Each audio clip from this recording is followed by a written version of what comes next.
J'ai l'impression que je monte socialement, donc que je ne trouverai plus de travail. De toute façon, on va passer par là, tous, enfin quasiment tous, va passer par le handicap parce que quand on vieillira, ça sera de moins en moins accepté par la société et bah, il faut que vous appreniez à dire des phrases stratégiques maintenant. L'intelligence sociale, c'est pas comme le QI, ça s'apprend, c'est pas inné. Même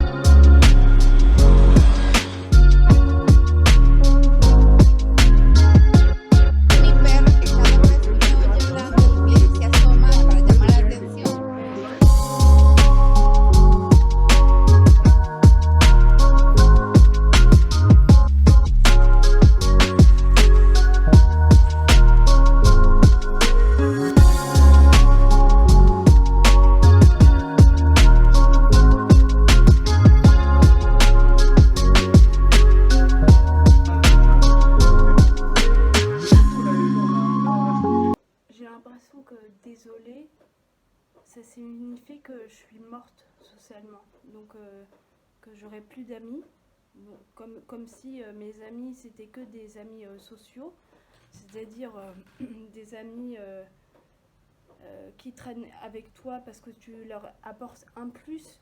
Par exemple, si tu es très intelligent, ils traînent avec toi parce que tu leur fais sentir plus intelligent aussi. Si t'es beau, bah, ils se marrent avec toi ou ils traînent avec toi parce que voilà, ça fait bien dans la société.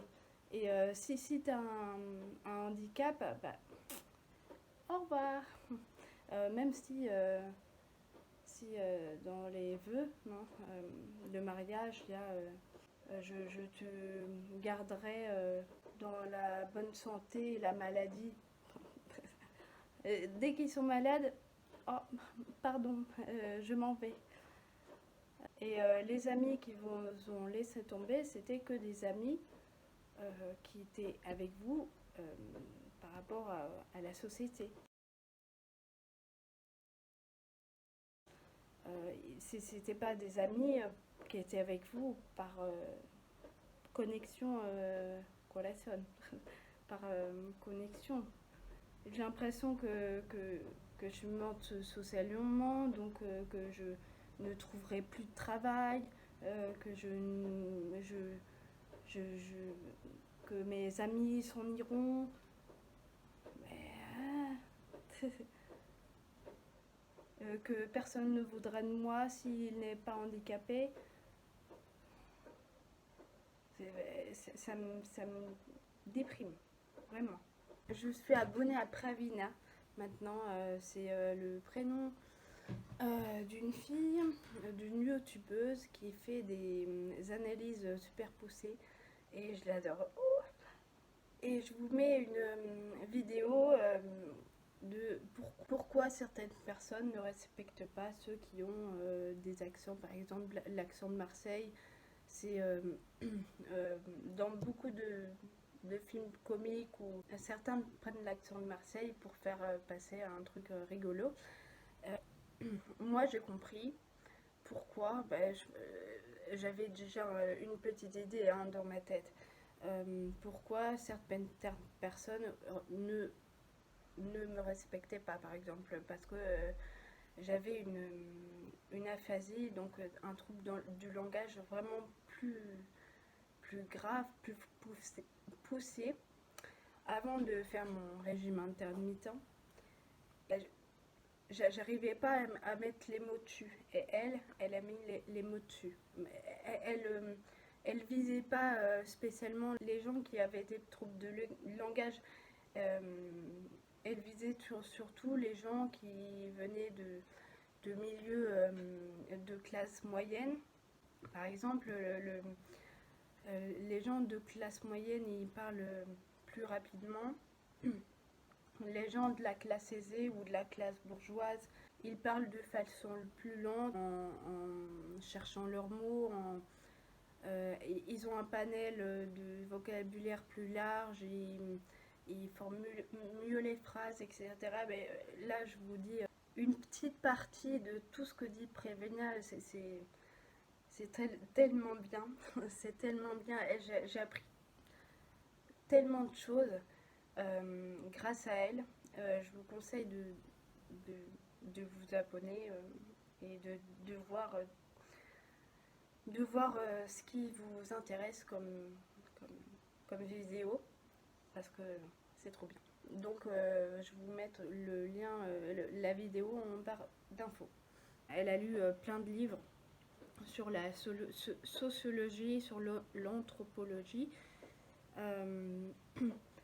et elle a dit que les personnes aisées étaient plus intelligentes socialement et étaient plus... elle parle de faire un effort intellectuel. C'est vrai parce que quand on tourne les phrases de façon à ce que la personne ne soit pas froissée, quand on fait un scan de la personne, quand on regarde ses mimiques ou son comportement ou son sourire, ça demande de l'énergie, tout ça. Et on fait un effort intellectuel pour être plus sociable. Et, la classe moyenne, elle promeut plus l'honnêteté. Elle promeut plus l'honnêteté. La classe aisée aussi, hein, mais l'honnêteté prend le pas sur la façon de tourner les phrases. Ma mère vient d'une famille qui fait partie de la classe moyenne, ou qui fait moins de la classe moyenne, je crois, et mon père fait partie de la classe très aisée. Et j'ai remarqué une différence profonde dans la façon de parler de la famille de ma mère et de la famille de mon père. Ça n'a rien à voir. Et j'ai été habituée, inconsciemment, je parle plus des sujets qui peuvent fâcher avec ma mère et avec la famille de ma mère qu'avec la famille de mon père.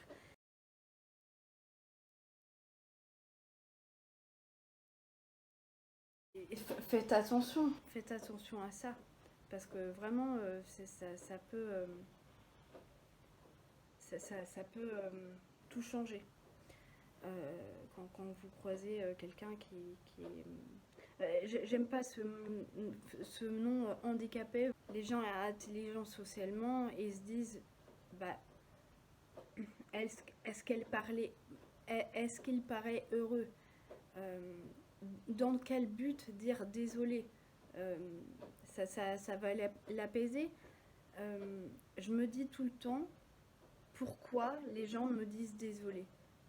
C'est parce qu'il n'y a pas de filtre, c'est parce qu'il lèche tout, comme quand on n'a pas de tact. C'est ça, en fait.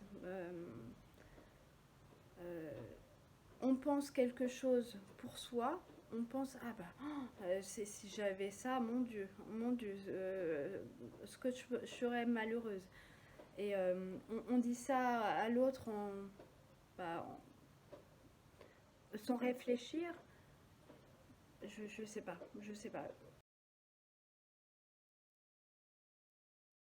En tout cas, désolé, pour moi, c'est extrêmement égoïste. Et je pense pas que les gens réfléchissent à ce que l'autre peut penser s'il dit ça. Donc voilà. L'intelligence sociale, c'est pas comme le QI. Ça s'apprend, c'est pas inné. Même si le QI, je pense qu'on peut l'augmenter un peu. Par exemple, moi, quand j'ai fait peu de temps après, non, quand j'avais fait mon AVC, j'étais beaucoup plus lente à réfléchir, à penser. Et c'est important, très important dans le test, l'évaluation du QI, d'être le plus rapide pour avoir une meilleure note. Et maintenant, je pense que j'ai une meilleure note parce que je pense beaucoup plus rapidement. De toute façon, on va passer par là, tous, enfin quasiment tous, on va passer par le handicap parce que quand on vieillira, ça sera de moins en moins accepté par la société et il faut que vous appreniez à dire des phrases stratégiques maintenant. Donc je crois que j'ai tout dit. Faites attention vraiment à ce que vous dites. Pour beaucoup de personnes qui vivent un handicap, on ne veut pas entendre ça. On ne veut pas. Et voilà. J'espère que ça vous aurait été utile et à bientôt dans la prochaine vidéo. Ciao. Si vous avez aimé cette vidéo, mettez un pouce en l'air et je vous retrouve dans des prochaines vidéos. Ciao.